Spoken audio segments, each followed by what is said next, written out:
17-year-old killed by Denver police as we hear a new eyewitness account of what happened early yesterday morning near 24th and Newport Street. Denver police say Jessie Hernandez, whose family and friends gathered near her home in Thornton tonight, was at the wheel of a stolen car and drove at an officer, breaking that officer's leg. Hernandez's parents said tonight they want a complete investigation. Said that they're very broken. They're heartbroken. They're feeling very destroyed right now, emotionally, physically, mentally. 9 wants to know is checking out what could be a discrepancy in the original version of events as described by Denver police, specifically whether the officer injured was hit before or after the shooting. Doesn't necessarily have a bearing on whether or not the shooting was justified, but it is vital in understanding what happened out there. Investigative reporter Chris Vanderveen talked with a teenager who was in the car and says that officer was injured after the shots were fired. Kyle, that's something that runs contrary to what we've been reporting for more than a day now. Tonight, we are going to put you directly in that car through the words of someone who was there in a video that was recorded inside that car an hour before the shooting.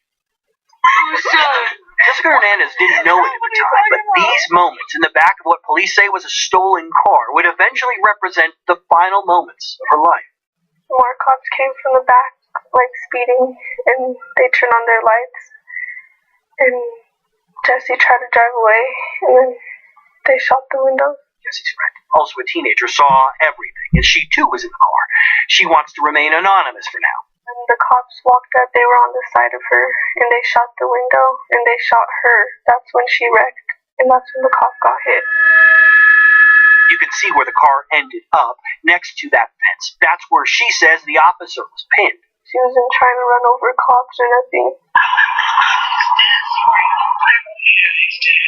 The neighbor recorded what happened next. Police cuffed Jessie and placed her next to 25th Avenue. An ambulance without sirens on drives by. A witness says police assumed Jessie was a boy due to her short hair.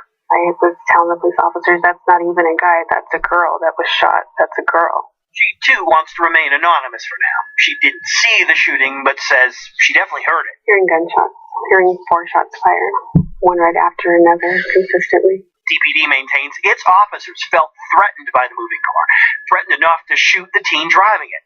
Her friends say they merely like those officers to know a little more about the victim. She wasn't just a bad person that stole cars. She always tried to make him happy. She always tried to bring people up. Denver's police chief stated yesterday morning that the officer only fired after an officer was struck by the car. Today's story certainly takes issue with that. All that being said, this does not definitively indicate wrongdoing on the part of any officer. By law, if an officer feels threatened, he or she can justifiably shoot.